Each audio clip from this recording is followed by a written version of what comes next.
And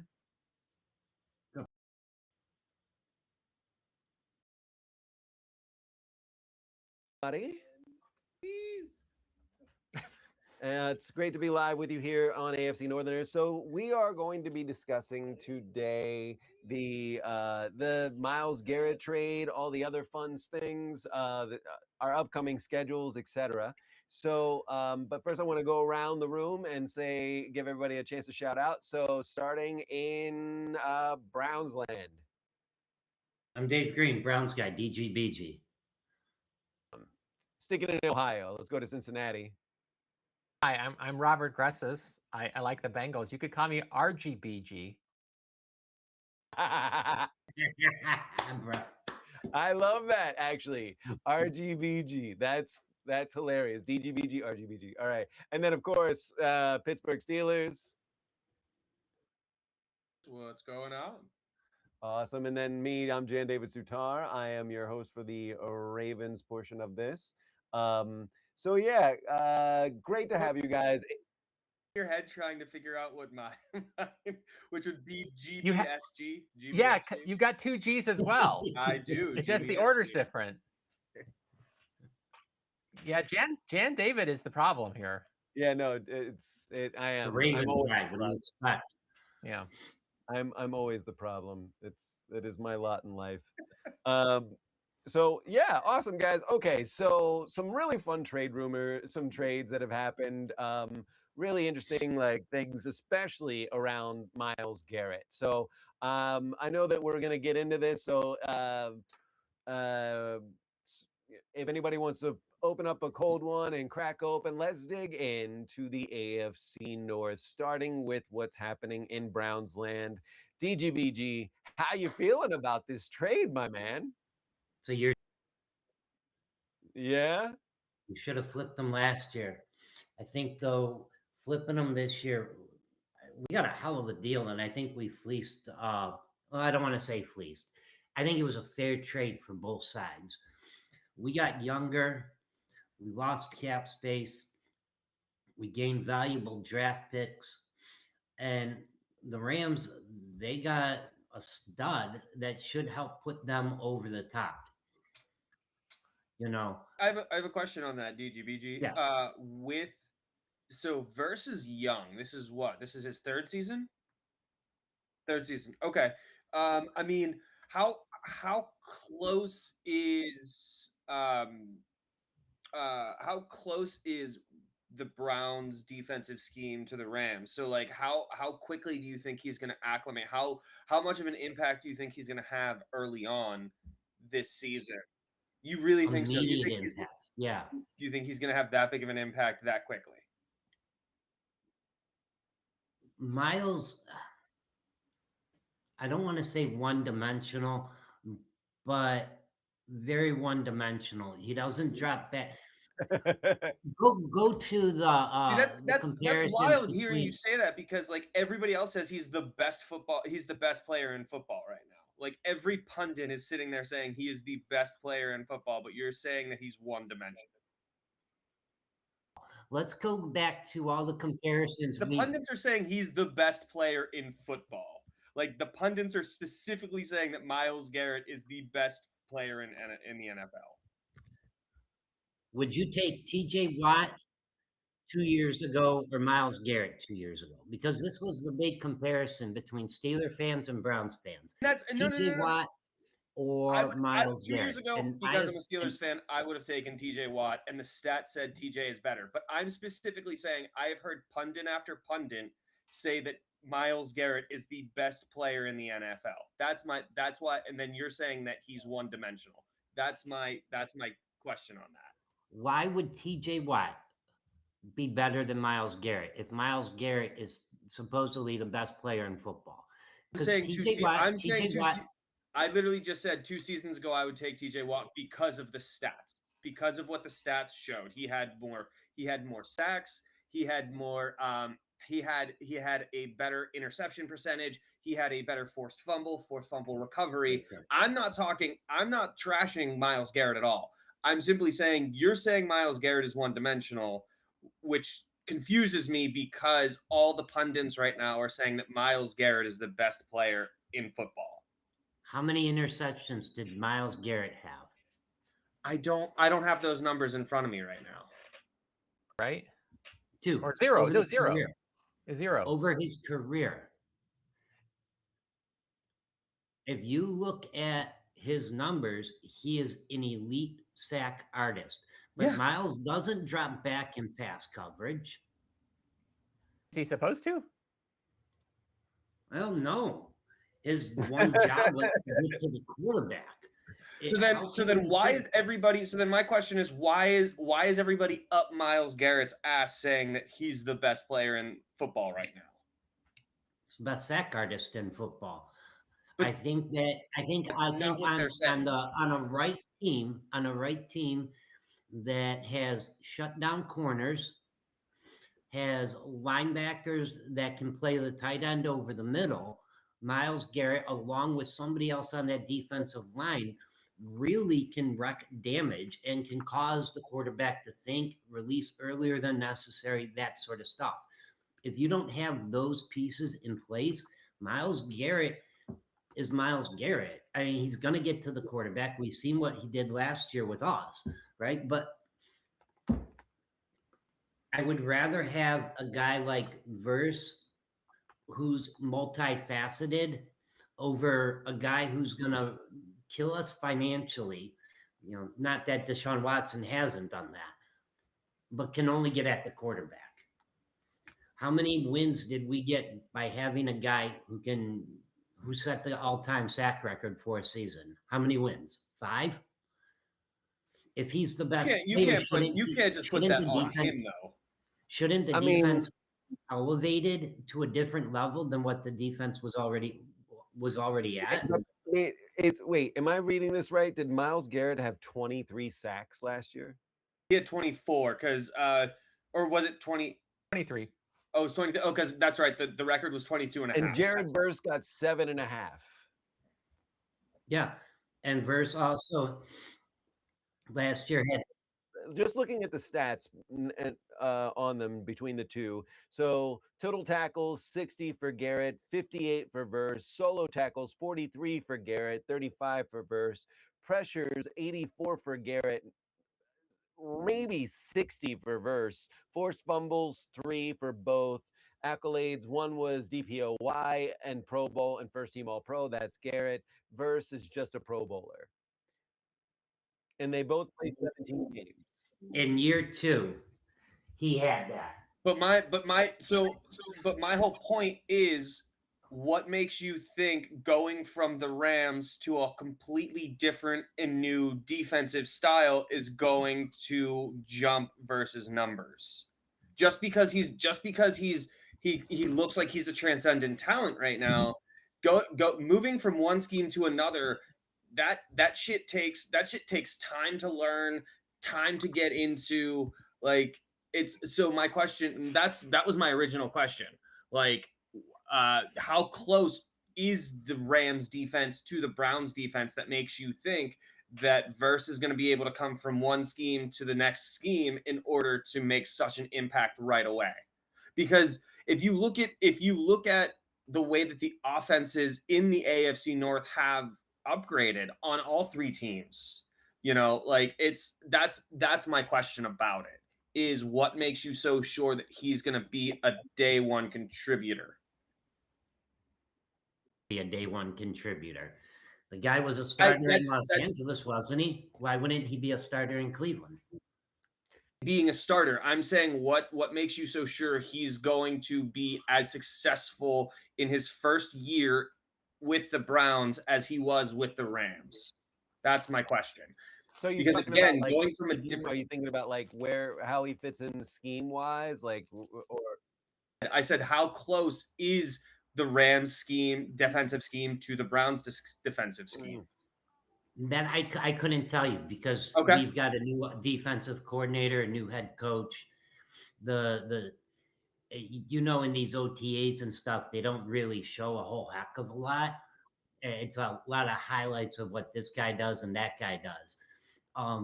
I can comment to like the bonding that the Browns media is posting, and the media is posting that he's bonding with the teammates. I guess I just didn't realize. I didn't realize you guys had a whole new defensive like a whole new defensive coordinator this Yeah, season. there's a lot of like, I mean, for A lot kind of of X like factors. maybe not so much the Steelers, but for the Bengals and the Ravens. I mean, for the Browns and the Ravens, like we're both have a lot of question marks around what our defense is going to look like because of whole new coaching. Because our whole defensive coaching is completely changed. McCarthy brought in his own defense. What I'm saying is that you know what McCarthy's defense is going to look like. That's valid. That is true. Yes. I think the one thing that we can actually comment on with that is that Monken plays up to his players, right? So he's not going to put the players in a position to do more than what they're capable of doing. The system that he's going to design is going to fit what the players are capable of. Well, I would say And I also think like the Rams have got Chris Shula, right? So I'm looking Yes. over here, like, so they've kind of got like an odd front, like a 3-4, right? Front. Oh, Rams do a 3-4. Yeah, they also do a 4-3 attacking, right? Okay. And so in LA under Verse, he's basically like a stand-up outside linebacker, right? He's basically stand-up OLB. And it's a 3-4, so he wasn't always just kind of like pinning his ears back every single time. He actually had to like drop into coverage. He dropped into coverage 17 times last year, according to stats. And so, he also has to think about spatial assignments, boundary containment before rushing, things like that. Whereas now, like if it was Schwartz, it'd have been different. But now we're not under Schwartz. We're under, was it Rutenberg, right? Is that right? DGBG? Right. So it's Rutenberg. And so he's former Jets linebacker coach. He was also in the Falcons as a passing game coordinator. And, he also comes from Robert Saleh. He comes from the DeMarco Ryans coaching tree. And oh, was that what in San Fran? Was that when Saleh was in San Fran? He was Mark Rutenberg was Jets linebacker coach, and then he was also Falcons passing game coordinator too. And so for Verse, looking at it, for me, it would mean that he's going into a 4-3 system, but it's a way more it's more of like an under front, like kind of quarters coverage style. Also relies on like, pretty dominant 4-man front, winning one-on-one mashups. Especially if you like, they would have to be able to do that without needing extra blitzers, is what I'm thinking, right? I would like to insult DGBG. I would also like to talk about the different defensive schemes. So I have a good friend, I've mentioned him before, his name is Claude, and I asked him about this.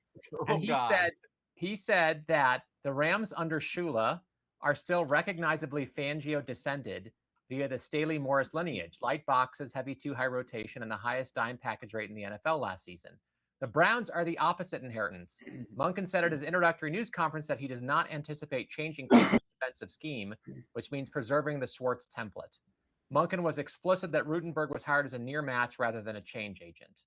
So that suggests, if Schwartz is to be believed, not Schwartz, Monken is to be believed at the press conference, that they're keeping it the same. To be believed. And Claude is to be believed. No, well, I'm using Fable, right? The best Claude. So it's probably believabler than the previous Claude. I know, and it told me believabler is a word. So I okay. say that. Well, that goes to tell you something right there. Believabler. I've already told you I can't think anymore. I just have to offload this stuff to the computer now. No, the other thing is that to say Myles Garrett is just good at sacks, and so he's one-dimensional. It's sort of like saying Joe Burrow's one-dimensional because all he does is throw touchdowns. Like he also gets it's not one-dimensional in the sense that we're saying that you guys are taking it as in one-dimensional. But when you think Myles Garrett, what do you think of? Sacks, right? When I think of Patrick Mahomes, I think of touchdowns. He allows the defensive line the ability to go one-on-one all the way on down the defensive line because he's double teamed so much. He's taking a double team. And that's my point though too. But that's or not the guy gets interceptions or plays the run, because you can go back and look at the tape. There's many plays where the run comes at him and he misses the tackle, right? Because he's focused but that's on the other. sack. But that's the other question though too. Myles Garrett was getting double teamed so often. Is Verse going to get double teamed just as much? Like, I don't think so. So that means, and if they're going to keep the same, that was my whole point from the start of this. If Claude is to be believed, and Cleveland's going to keep their same defensive scheme, how does Verse fit into that scheme? Because he's going to have a learning curve. That's my whole point on this. Like, I think he's going to fit in kind of in the mold of a TJ Watt, but he's going to be a down lineman. If we stick with the 4-3, I think you're going to do some. I think we'll see him stand up sometimes. I think we're going to see him down on the ground sometimes. Okay, or do you think a little bit more like TJ Watt? Okay, or do you think he's going to be a little bit more kind of like a safety line, but like almost kind of like where like he'll drop into coverage more rather than rush more? Would be a 50-50 split. I can see that, more of a 50-50 split. I was thinking more of like kind of like Patrick Queen, because he'll. I think you got Schlesinger back there, and the guy's a tackle machine, right? Year one, he had over 100 tackles. I think that would allow Verse the ability to blitz more, which I think the sack numbers should jump some. Okay. But he's not Myles Garrett. There's no way that guy replaces Myles Garrett, you know? Again, this is his second season. You never know. He could like.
And on that point, again, like teams, when you go up against the Browns, the teams were scheming against Garrett. Like, you had to account for Garrett. Verse just doesn't. No matter how talented Verse is right now, Verse doesn't have that longevity of, well, we have to specifically scheme for Verse right now. Like, he's got to prove himself, and that was my whole question. How long do you think it's going to take for him to become?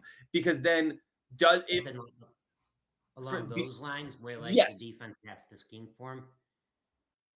Because does that make this trade as lucrative or as fair as you think it does? That's my whole question on this, because what you're giving up in Myles Garrett is a lot more than just a lot of sacks. You're giving up a lot. You guys got a lot for this. You know what I mean? You got the draft picks, which is fantastic.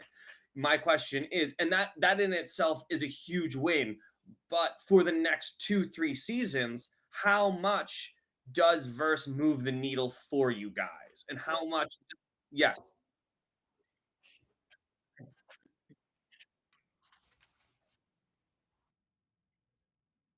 Yeah. Verse is a bad player or anything. I'm just simply.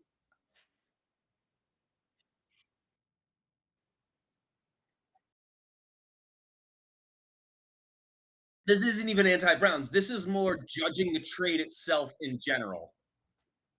I think.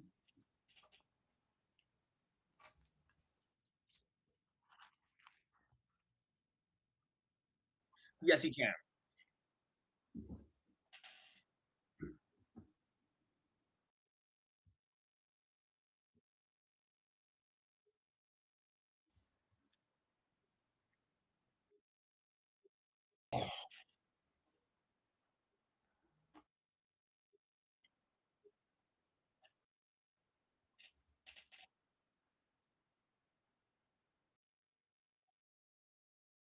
DGBG was just talking about him.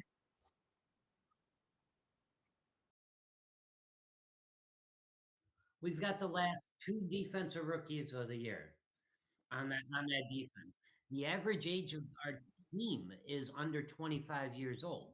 So by the time Myles Garrett retires, we're all hitting 27, 28 collectively as a unit. You think Garrett's only got 3 seasons left? I think Garrett at his prime has 2 seasons left, maybe 3. That puts him in between years age 33 and 34. The guy will probably play to 36, 37. But prime wise,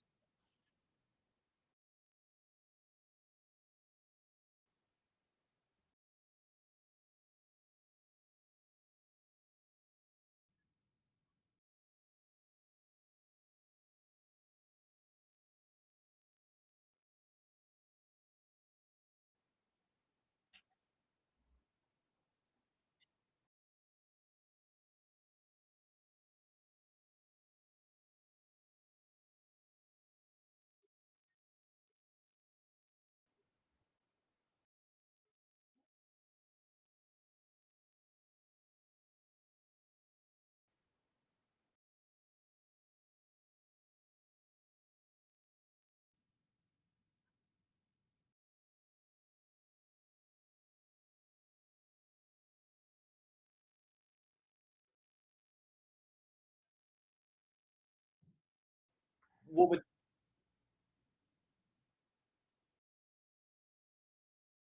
but does that leave their defense, or does that leave their defense open to getting burned by really good running back duos? Like if they're dropping back into coverage more, does that, because you got to think, and you've got one of the top running back duos in, you've got, like, you look at the Ravens, you've got Henry. You look at the Steelers, who's got in the top 6. They're in the top 6 with running back duos with Warren and with Dowdle. Like, and you look at the 1-2 punch, or I mean, I think the Bengals are even pretty high up there with their running back duo. So like does that, like, there are these I can't think of the word. There are these concession intangibles, yes, that I'm thinking about. Well, I thought he was trying to say testicles, and so I was trying to figure out how that. I'm gonna go 6'7" because I know you have kids. I thought you were gonna go 6'7". Yeah, no, he's over that. But he's over that and into the testicles now. Well, no, I'm not. No, I just think testicles when I see this. I grew up in a different time, you guys. No, I just want to say when you said that, this is a long time ago. You said that Myles Garrett is the best sacker, maybe not the best player. I think one reason people say he's the best player, it's kind of tricky, right? Because like if you look at his PFF grades, 2020 he was 4th, 2021 first, 2022 first, 2023 first, 2024 second, 2025 first. Right? That's pretty nuts if you believe PFF. But like I think they're actually pretty good grading edge rushers, not so good at grading O linemen. But like the only person I could think of who might be the only other person I was thinking who might be the best player is Brandon Aubrey. Because when I was saying best player, I mean, how much better are you than everybody else at your position? Yeah. But like nobody would say Brandon Aubrey's the best player in football because kickers just aren't nearly as valuable as edge rushers, right? But then, you know, why not say that like Josh Allen is the best player in football? He's got a more valuable position than edge rusher. So best player is kind of a funny thing, right? On the one hand, it is compared to your position. But on the other hand, it has to be an important enough position for you to count as best. Because otherwise, I think people would genuinely bring up Brandon Aubrey, and they never, ever do. So I do think you lost the best player in football. But then again, he wasn't, because he's an edge rusher, he wasn't going to rush you to a Super Bowl. Like, he might help the Rams get there. But like you guys had different priorities. You're trying to make a really good team in 2027, 2028. And the Rams are trying to win right now. So I do think it was a good trade for both teams. And I think the Rams are going to get 3 seasons of value from Garrett, like high value. After that, who knows? Maybe his legs will blow off. I don't know. But the point is that right now it seems like smart. And I don't think Verse is going to be Garrett, but I think he's going to be a top 10, top 5 edge guy. So that's pretty damn good. Yeah, The I'm value really we got like, back in that trade, I think, is the what makes it fair. Verse right now would constitute at least one, maybe two first-round picks, is what they said. Then we got the first-round pick, we got a second-round pick, and a third-round pick. yeah, Just saw this. Technically, get that trade could turn into a second first round pick in 2027 because there is a clause in that contract that if the Rams try to trade Myles Garrett to any one of us, the Steelers, the Bengals, or the Ravens, your third rounder in 2027 or in 2029 turns into a first rounder in 2029. wait, what? Yeah, you didn't hear about this? This No. isn't the first. This Wait, isn't the what? first. This Yeah. isn't the first time this has happened. It's a poison pill. Yeah, this isn't the first time that this has happened. They did it with Micah. Interesting. They did it with Micah Parsons. The Cowboys did it with Micah Parsons when they sent him to Interesting. Green Bay. So if Green Bay ever trades Micah to the Eagles, the Giants, or the Commanders, that whatever that would happen in whatever. So by 2029 or by 2028, if they try to cut their losses on Garrett and trade him to the Steelers, the Ravens, or the Bengals, the Browns' 2029 third rounder would turn into a first rounder. But everybody else is safe. You can trade it to it, and any of the other 30, It's just so 28 they don't teams. go back into the same division. Just so this is yes. You know what? Question though for That's smart for the Browns. Well, yeah, I mean the Rams are never going to trade him to any of us now. But it's still just one of those funny little clauses that's in there. Wild. So the first thing I thought of when I heard about the trade is how do you as a fan feel? Like, I imagine he was one of your favorite players for the Browns, if not your favorite player. Doesn't it make you sad to see him leave? Or you seem pretty cold-blooded about this? Cold-blooded about it because I recognize that this is a business. And I'm not attached to the name on the back of the jersey. It's the name on the front of the jersey. And, you know, I think I talked about it. Well, we didn't do videos last year, but No. I really thought when he wanted out originally and he made his public statement, threw it into the newspaper and all that jazz, they should have accommodated him and said, okay, goodbye at that point in time. I think that. Do you think you would have got the same kind of return last season as you got this season? Last year, yeah, I think we would have gotten the same return plus another first. Makes you think that were there actual details of talks with another team? No, but you got a guy a year younger who's a perennial Pro Bowler, first ballot Hall of Famer. Yeah, but you don't think what you bring him in to do. You don't think him sowing the division, like could have gotten teams to like try to lowball you guys a little bit more? No. Okay. I think when you're looking at Andrew Berry, for whether you like the guy, dislike the guy, think he's an idiot, does all this whatever stuff. Yeah. Like, the guy's not getting bullied on a deal. He hasn't gotten bullied on any deal he's made yet, and he's part of the Watson trade. So, you know, I think that he was willing to walk on the Watson trade and pass that up. I think that trade happened because Haslam wanted it to happen. It had nothing to do with Berry.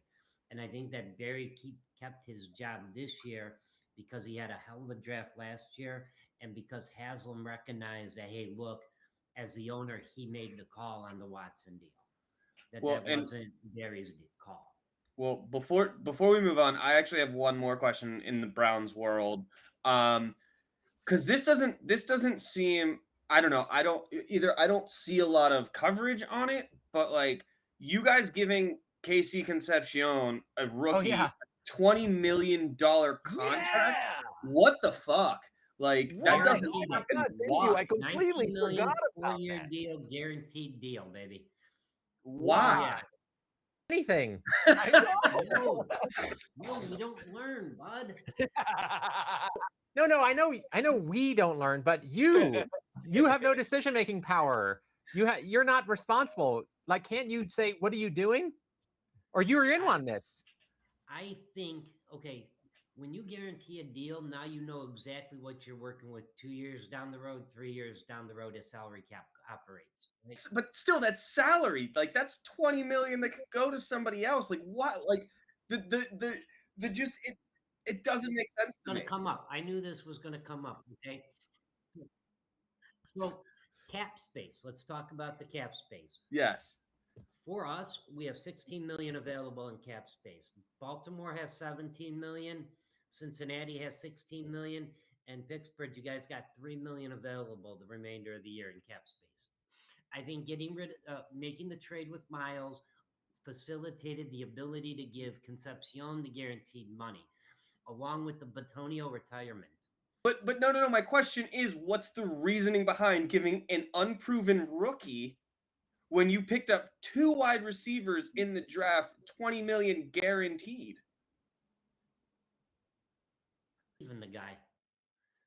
Has ever given a first-round draft pick $20 million as a rookie, sight unseen? Sight Actually, unseen. that's a great question. Let's ask. Hold on. This is a great question. So, what rookie has? Is he asking an AI?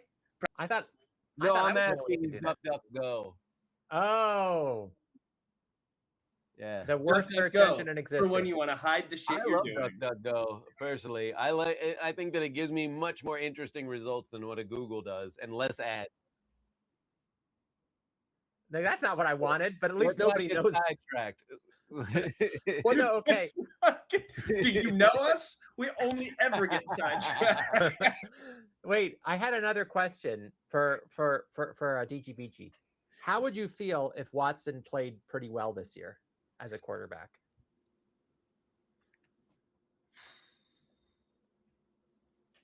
You hadn't even crossed your mind. Like you had ruled out the possibility. I've watched videos of him in camp. We've watched videos of Shador in camp. They both look really good. They're posting the numbers of what they're doing day in and day out. And they're both pretty much right where they're, even, if I could use that. I think yesterday they said that Watson had 2 touchdowns and there was like 6 drops, 5 drops, and Shador had 4 drops or 5 drops, but no touchdowns. And I think the following day, the day before, it was opposite. I truly, at this point, and I don't know how many years we've been back, 27, 26, I would love to just see some sort of competent quarterback play. Something that can be steady back there and can throw for 250, maybe 275, a couple of touchdowns, and not look like a JV quarterback from a high school football team in Lake County, Ohio. Okay. If So that guy is Watson, then that guy's Watson. If that guy is Shador, then that guy's Shador. My preference would be Shador because of the age, youth.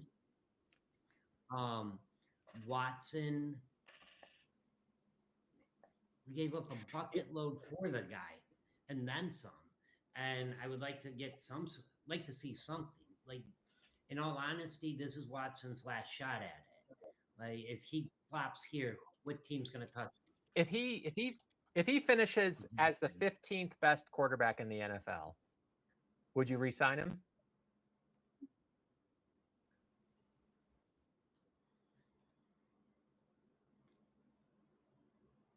I don't think there'd be a need. No. Okay, so you'd let him walk. Do you guys think if he were I would let him walk. 15th, would any team pick him up if he was the 15th best quarterback? I don't think he'd get picked up. I don't think he'd get picked up as a starter. I don't. Even if he starts 17 games and does 30 touchdowns.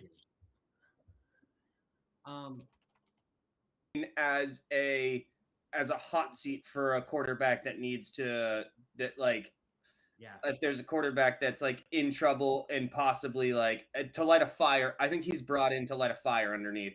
But real quick, going back to the thing, So I don't know why the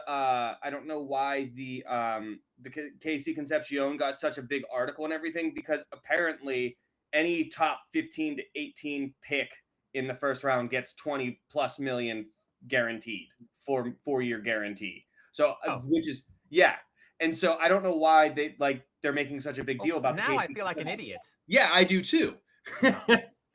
Yeah, I mean, whenever I was kind of looking at it, like the thing for me was that like it's really kind of structurally stable because you now get him at only $5 million each Per year year. for the next 4 years against the cap, which is genius.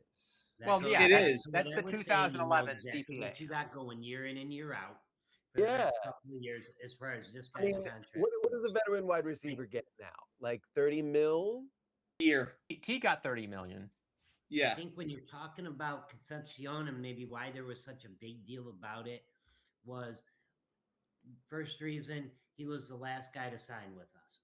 Second reason, when you look at all the wide receivers that went before him and went after him, and the talk around him going into the draft with the hands being maybe stone or the drops, I guess would be a better way to word it. Yeah. I think that's one of the reasons. I think there was some draft gurus out there that said that this guy was probably an early second round. So I can see why Gotcha. they would make a big deal about that at that point. But that would be the only reason.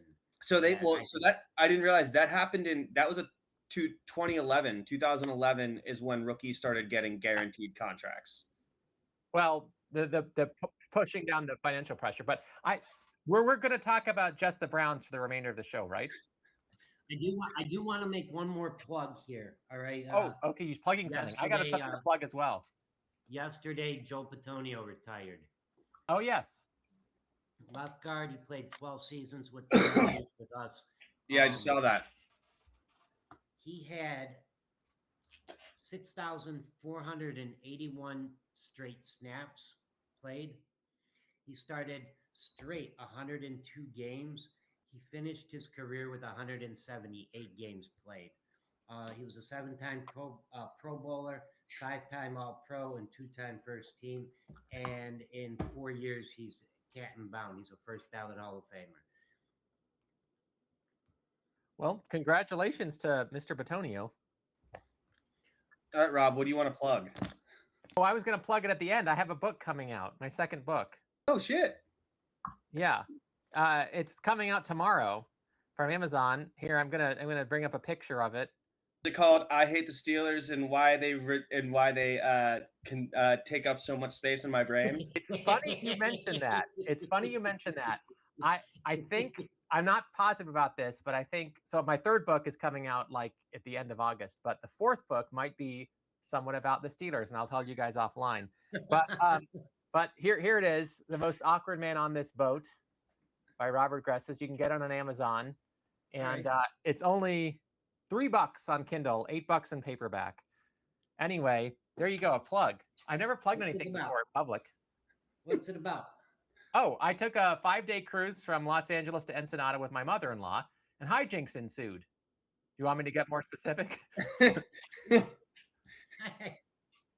Oh, honestly, the way I write these books is that I take perfectly ordinary events and then neurologize them to the point where they become epic and worrisome.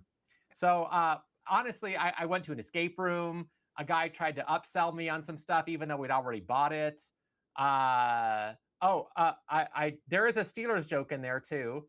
Of course there is. Yeah. Yeah, actually a few. So yes, I did it in November of 2024. So I kind of don't remember all the events, but I'll think harder, and then I'll tell you stuff later. Oh, my mother-in-law got a migraine. Oh, I learned how to play pickleball. All right. I took a tour of the cruise. I got to see how cruises work. I talked to somebody who knew Brandon Sanderson, who's the most successful self-published author in the world. So I asked that person for $1,000. They didn't give it to me, but like they could ask Brandon. But anyway, that's my plug. So should we go on to the next part of the show? Yeah. Chan, yeah. Thank you. This was a great episode of the AFC Northerners. We call it the Browns. You know what? Well, listen. You know what, there my was- man? You wrote a book. You wrote a book, and fucking congratulations. that is Second book. awesome. That. Congratulations. Thank you. You can buy my first book as well. It's called The Most Awkward Man in Japan. It's much longer. Okay, now you're getting out of control. Okay. No, I'm just kidding. Nobody watches us, so whatever. You're fucking doing great. Good. So no, We really just do this for us. Yeah, you guys buy it. Three sales. You know, like in posterity, somebody will be like, "I'm going to buy 1,000 copies." Ooh, that'd be great. Okay, so let's you know, thinking more deeply, something I'd really like to actually talk to you guys about is, have you had a chance to watch your OTAs, your training camp vids, anything like that? Because I feel that I have been glued to Ravens and any kind of like first look at this new team. I haven't, because I don't know. I've just never really put a lot of stock in OTAs. I don't know why I haven't. I just haven't. For sure. You asked if we had the chance. I did have the chance. I just did not take the chance. I will say that I did see a few. I did see a few clips, and you know, there's only so much you can learn from OTAs. The one thing I will say you can learn from this one is that this is the first season for the Bengals in a long time where there has been no off-season drama. The vibes are super good. There's been no holdouts. Trey Hendrickson isn't sitting in front of the field with his, hat on. Shamar Stewart isn't refusing to play. Like DJ Turner, he's in the middle of extension talks maybe, but he's playing. He's showing up for the OTAs. Everybody's showing up for the OTAs. We signed Cassius Howell. Everybody's really excited. Dexter Lawrence has, he's brought sexy back, and the Bengals love it. And so I'm excited. I'm excited for the Bengals to meet Myles Garrett in the Super Bowl. Because I live in LA. I don't know if you guys know that, but I think a lot of us do actually. We could all go. We could all go. We could make it for Joe Burrow. Oh man, totally. Can I ask you, was that in your Madden season this year, or was that like in the year before? I never learned how to play Madden right, so it's not even in my Madden season. I just I write my Madden season down because I can't figure out the console. But yeah, and what I wrote down, we got there, but we still lose. We get there, but we still lose. Well, even I don't want to be too unrealistic here. I mean, it's like the Rams with Myles Garrett. Come on, and maybe Aaron Donald. So, I've heard that that's a possibility. Is there any truth in that?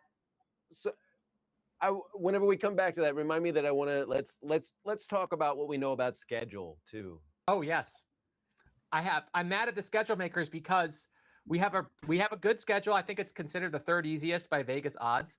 But the week we go to Madrid is the week Pittsburgh has a bye, and then the week we get back is the week we play Pittsburgh, coming off their bye while we come off an international game. So there's the testicles again, except they're bigger this time. So yeah, listen, I got big balls. What can I say? Yeah, so that's the one thing.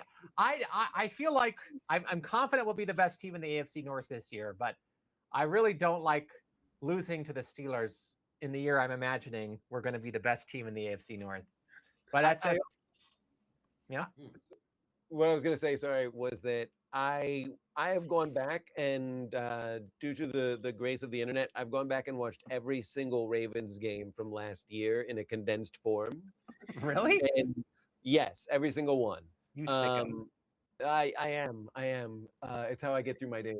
Okay. So watching I learned so much more about like us as the team. Like really playing the Bengals last year was really, to me, how do I word this so that it makes sense? It just was so evident where all the problems were during both of those games. Even whenever we won, it was You won 24-0. Yeah, we won 24-0, but like it was not like at all really it wasn't a fun game to watch. Like I hated so many of the choices and as far as play calling went. Like that's what I mean. Like not players removed. Like looking at what Harbaugh's last year was very eye opening for me. Okay, so you thought he'd regressed or gotten worse as a play caller in his last year? I think that he like. I think he and Lamar Jackson hated each other. Yeah, I think there was. I don't disagree. I think that there was just, I gotta. Who was it who said this? I think it was Kyle Hamilton who said that this year with playing with mentors that there's absolutely no gray area. It's either it's good or it's not. There's no gray area. And last year there was a lot of gray area, and that speaks to Zach Orr, right? In his second year defense. And so now that I've got like this whole brand new team, and I've gone back and I've watched all of this, and I look at the schedule, I'm really curious about everybody's feelings on their week ones. Week one, I don't know. This is all. It's hard to really assess anything right now because of new whole coaching staff.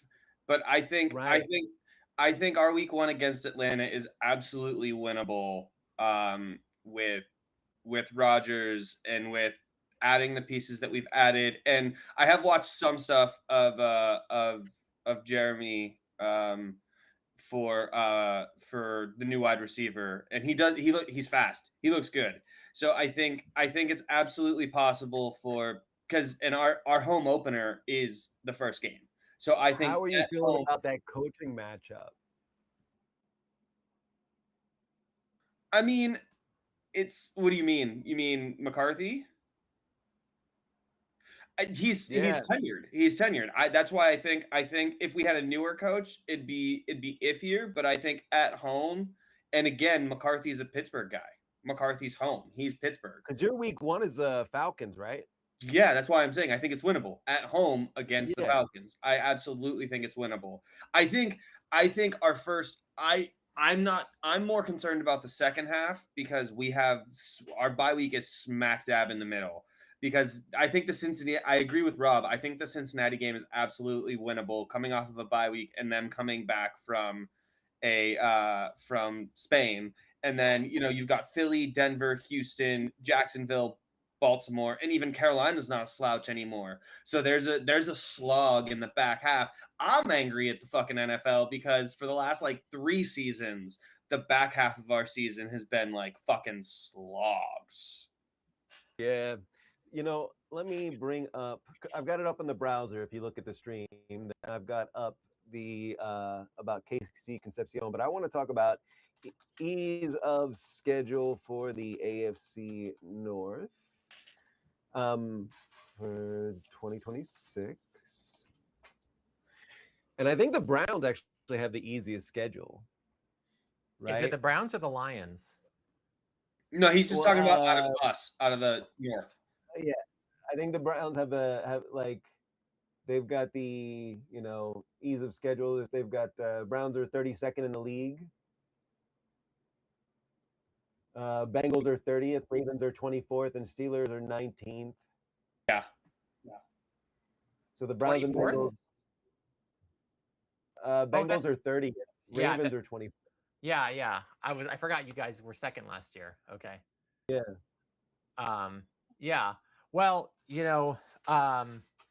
strength of schedule doesn't usually mean that much. I mean, if you look at your expected win-loss totals, it's already sort of baked in to the expected win-loss totals. I think Pittsburgh is expected to win 8.5 games again. Something like that. Yeah. So yeah, I'm a little worried for the Bengals schedule that like our first 4 games are all not easy. I mean, the first game's at Tampa. Well, I think it's home against Tampa Bay, but like Baker is a Bengals killer. I think he's gotten 16 touchdowns in the last 4 games he played against them. I don't know why that would be, but wait, is that your home opener? It's their home opener. It's Tampa Bay. Okay, week 1 is a home opener. What'd you say? Okay, I'm just trying to put it all in perspective. ineffective. Yeah, but the problem is week 2 is at Houston. That's a pretty scary game. Week 3 is at Pittsburgh, which is not a gimme.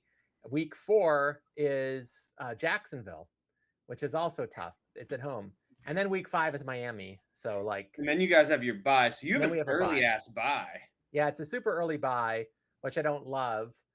I would have liked the bye right after Madrid, but it is what it is. But I think that the back half, the last 12 games of our schedule are pretty darn winnable. Yeah, like the only real, other than our division, the only real problems you have are Kansas City and possibly Carolina. I mean, it depends on what Daniel Jones looks like, because for Indy, because you have them after Kansas City, or not after Kansas City, after Carolina. So the only real problem in the back half of your schedule, I like, because you have at home against KC. Then you go to Carolina, then you go to Indy. So that's really, and then you have Baltimore at home, and you finish off with Cleveland. So I think possibly those 4 games, Kansas City, Carolina, Indy, and Baltimore, are the 4 that could give you the most like problems in your back half. Yeah, I do think Carolina's. I'm really curious about Indianapolis. Oh, sorry. What were you gonna say? I do think Carolina will be better this year than they were last year, though I kind of think New Orleans might win that division. You think so? I mean, look, if I were to pick, right, based on the strength of the team, I would say Carolina's better. But the thing is that like every year, there's always teams that were not close to the playoffs last year that make it the next year, right? Like there's always at least 4 new teams. And so if I'm trying to pick a team that I don't think is very good, but I think could sneak into the playoffs, like I'm picking New Orleans as one of my teams. I mean, but you have to pick a team that like doesn't look that promising. Otherwise, otherwise we would just pick playoff teams again. So, but yeah, no, I think the Bengals will go at least 10-7, but probably 12. What do you think, DGBG, feel going up against the Jags? I feel like that's a winnable game. Really? I think week 1, I think it's a winnable game. Ah. I think if it was week 2 or week 3, it's probably not winnable. But because it's week 1, I think it's winnable. The thing that's scary about it is going down there into the heat. But we're right. Be living, the first 2 weeks we're living in Florida, so we're in Jacksonville and then we're down in Tampa. Well, Jen, how do you feel about, because you guys have Indy? Well, I guess it's going to depend on if Daniel Jones is ready to go week 1. Yeah. I haven't really. You're kind of catching me raw, so I kind of love it. As far as like not knowing more about like who's even their backups. They have no active injuries this time, so I mean, the has Colts Daniel and Daniel Jones like the Colts? Oh, yeah, like isn't Anthony Richardson the backup? But they're contemplating trading him though. Right now, there's rumor around him being traded. Okay. I wonder what they could get for him until like mid-season, when a team like Cincinnati needs a backup quarterback because Burrow goes down. We have Joe Flacco. Oh, okay. All right. Well, they have Riley Leonard and Easton Stick, I see, after Richardson. But no, Burrow's going to be healthy this year. We have the same 5 O-linemen from last year. We have the continuity. Scott Peters is a great O-lineman coach. I feel like you just cursed yourself by. There's something about the way you just said that makes me feel like you just cursed yourself by saying. Well, it's because I say it with such worry in my voice. Like this is going to work. I think that's right? exactly what it is. Yes. Look, Cincinnati fans will always strike me as that one woman that interrupted Lamar Jackson having like dinner that one time. Oh, right. Yes. Do you know that? Yeah, I think she went up to him and said something mean to him, right? Yeah, and then we clobbered you. Yeah. Well, I do remind myself of a mouthy old woman sometimes.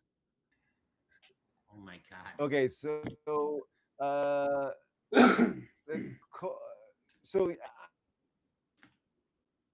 about the Colts, about Ravens and Colts, in order to answer that, like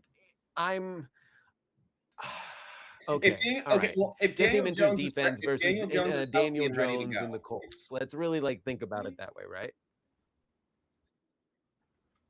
Jesse Minter's defense versus Daniel Jones and the Colts. Okay. Well, that's if Daniel Jones is ready to go week 1. He's apparently on track to play. But I'm assuming that he will be. Okay. Yeah, I'm assuming that he will be. Right. So, yeah, I think that if that is the case, I think that it's going to be oh man, I want to say that we're gonna just destroy. I feel like this defense is very, very, very hungry. They're just very hungry, and so I think that they're gonna go pretty hard into that game to really show the league what they're made of. And on that, with because you guys brought in Minter, right? That's who your new head coach is. Yep. What's his stance on the run game? Like, do you think that because in the last season and last like couple seasons, honestly, you guys abandoned even with having King Henry, you guys Situation because you've got Declan Doyle, who's the OC, right? He comes from he comes from the Bears. He comes from some very similar Mike McDonald kind of like background, right? You think you guys are going to be much more run heavy? We're going to be more route precise, and I think that we are going to. You're going to see like hopefully a transition. I'm hoping that we have really like a transitional gap scheme to like really give better lanes to our running backs. That's the thing that like in watching training camp and OTAs, I've really noticed is like, how the offensive line is going up against this defense, especially in the fact we still don't have like a really strong center yet. We don't know who center is. Well, because you guys got rid of Linderbaum, so you don't really have. We didn't pay him what the Raiders were going to pay him. Yes, exactly. Yeah. So for me, I think that it really comes down to who that center is, but I don't know that it's going to be more or less run heavy.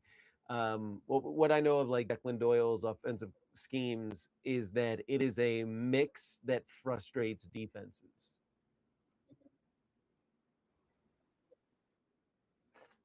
Thinking about it I don't think that the defense is what's going to prosper for you guys in the game against the Colts. Like they have a really, really good offense. Like they have a top. That's why I say I think their defense, if our defense can do the job against Daniel Jones that it needs to do, that's what their focus is going to be.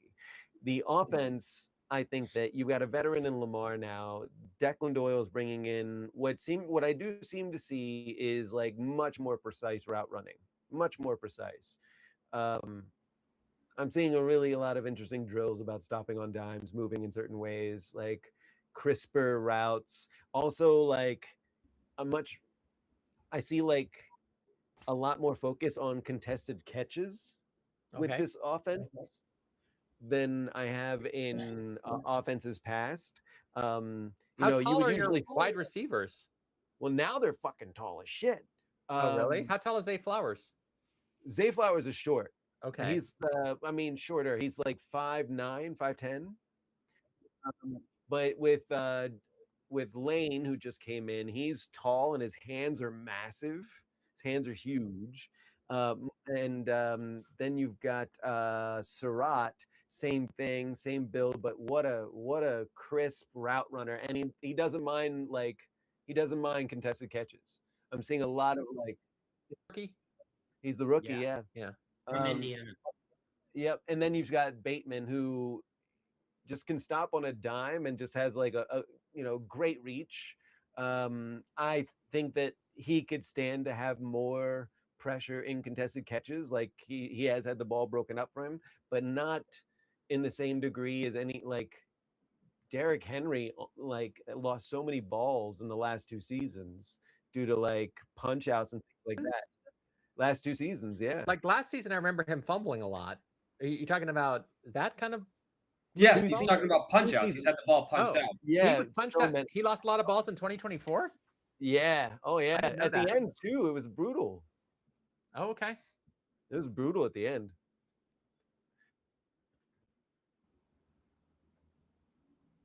But yeah, Let's it was. see. I think that it's going to be a defensive, game to prove for Jesse Minter, and I think the offense I think Declan Doyle has a lot to prove on So offense. he only had Henry only had only 3 fumbles and 1 lost in 2024. Oh, okay. I thought it was more. Oh, he only had 3 fumbles and 1 lost. And Derrick Henry lost. He had a total of 4 I'm talking about fumbles. 2025. 2025. Sorry. Yeah. 2025, he had 4 2025. fumbles and lost 3. He had 4 Yeah. fumbles and lost 3. Especially in the first 3 games. Yeah. Exactly. Very frustrating. And so I was just looking at this because I wanted to know. All 4 teams this year only have 8 home games and 9 away. So for all 4 of us, we have more away games than we have home. What is it, Madrid? Yeah. So it's like neutral, but it still sucks. It's still still not home field advantage. It's still I still count I count those games as like away games, which is kind of at least it doesn't give the what are they called? Not the Braves, the Falcons. At least it doesn't give them an advantage. Anybody. It's a neutral game. Yeah. Right. Yeah. Yeah. Yeah, I think it I'm really curious to see, how like their first game of the season goes for defensive, offense. I mean, there's so many questions that'll be answered in that game. So many questions. It's going to be a good look for the 3 of us that have really new, the Browns, the Ravens, and the Steelers. It's going to be a good kind of indicator. I think the first half of the season is going to be a good indicator for what we're going to see over the next 3 to 5 seasons with these new setups. I'd be really excited to if you guys get a chance, watch your teams like OTAs and training and see if that gives you a fresh perspective too. Because that way it'd be really interesting, because I'll tell you what, it's a different kind of drilling that I'm seeing. I'm seeing very different drills. I'm seeing very, different, it does feel a bit more precise. And I'm curious if that shows up in actual practice. Yeah. I'll look up on YouTube and see if they have a supercut of OTAs. Yeah. But man, I'm super excited. I'm really excited about our new wide receivers, more than I expected to. Oh, I was going to say more than you have a right to, but okay. No, it is funny. It is funny hearing you talk about them, because it just sort of makes me think, I'm so enthusiastic about the Bengals. I just read all this analysis that makes me excited, and I realize from the outside, it looks very different, right? When you're telling me about your wide receivers' reach and stopping on a dime, I'm like, we'll see. I'm excited I'm excited the long run about our wide receiver room. I like DK. I think Pittman's a great addition, and with Bernard, with Jeremy, I think he's a good addition as well. I think there's a lot of talent. It's just going to matter about getting the right quarterback in after Rodgers.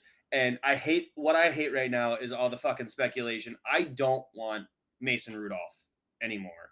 He's had his opportunity, and I think he's old dog. I think he's too much of an old dog. I think he can learn new tricks, but I still think he's too much of an old dog for McCarthy to keep to really do any significant change for him. I think they're going to try to keep 4 if they can, but if they get rid of somebody, I hate the fact that there's so much speculation that they're going to get rid of Howard, because I think it's time for. I haven't heard about that. They might get rid of Howard. They shouldn't, but there's been a lot of pundits and stuff like that say, I've seen a lot of articles about they should keep Rudolph and get rid of Howard, which I think is the height of stupidity, honestly. I mean, if you that's weird. Well, no, it's because this is Rodgers' last season, and so they would rather have people. They're saying it would be stupid to not have two untested people and keep two untested people and get rid of Rudolph, who has starts in exactly. That's my fucking point. Like Rudolph is a game manager. He's not a winner. He's a fucking game manager.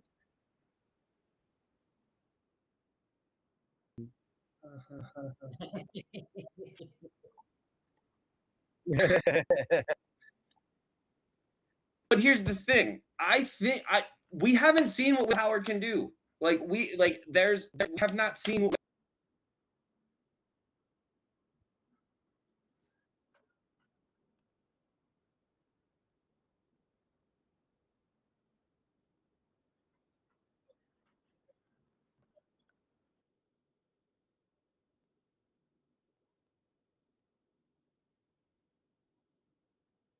Year two. Should be the damn starter in Pittsburgh, not Rodgers. Zero.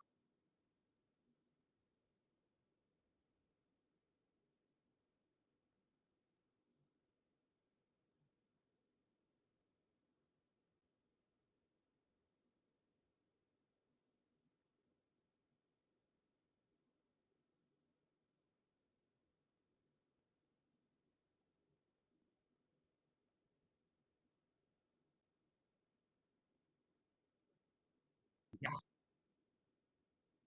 Yeah, they drafted the kid this year.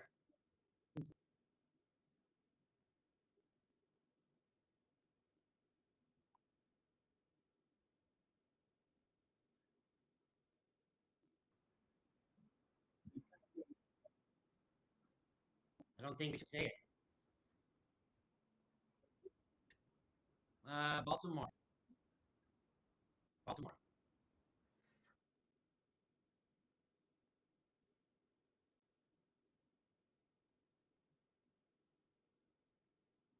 They don't offend me though. They don't bother me none.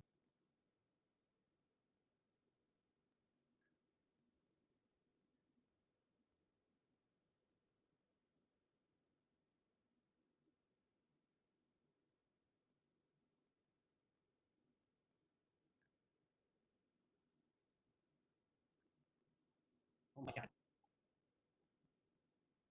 I say we say screw the Cowboys. I think every week we should just pick a different team and say screw them.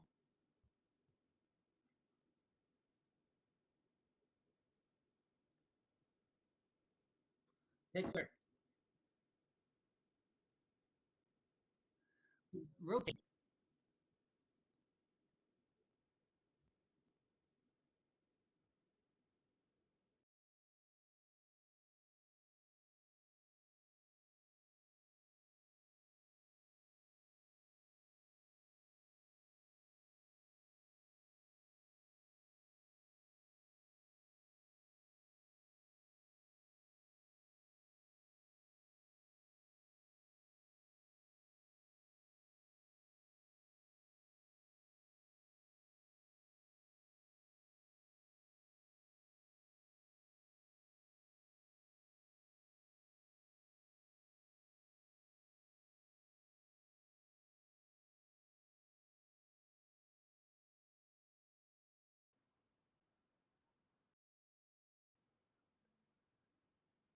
Okay, so you know what? I actually kind of don't hate that idea because it'll be like, who do we hate this week? Right? So who no, yeah, it's like it had like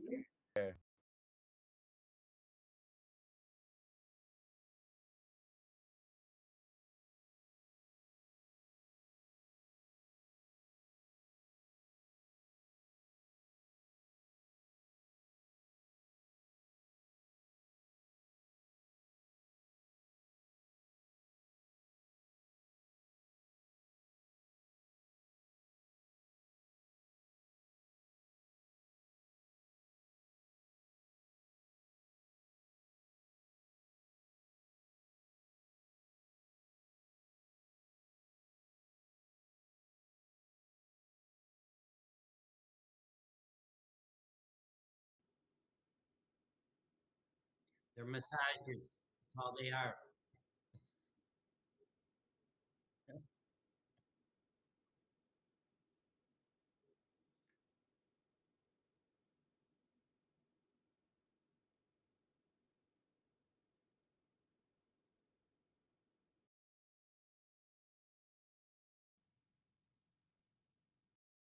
Fuck the Patriots.